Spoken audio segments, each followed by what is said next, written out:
Hello everyone, today I will show you how to find recently added contacts on iPhone iOS 18. And here's how it is done. Use the search function on your iPhone to locate and open the Shortcuts app. If you don't already have it, you can download it from the App Store. Tap the plus icon in the top right corner to create a new shortcut. Then tap Search Actions and type in Contacts. Select Find Contacts and adjust the settings to sort by creation date.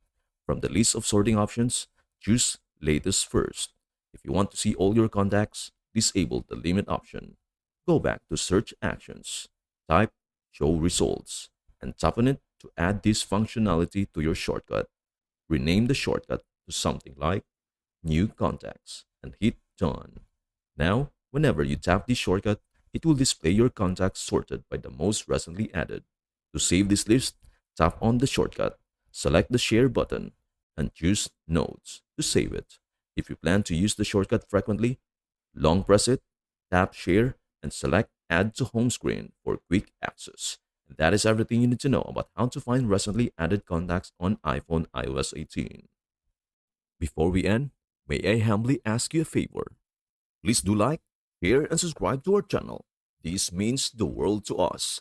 Thank you so much for watching. We hope to see you in our next video.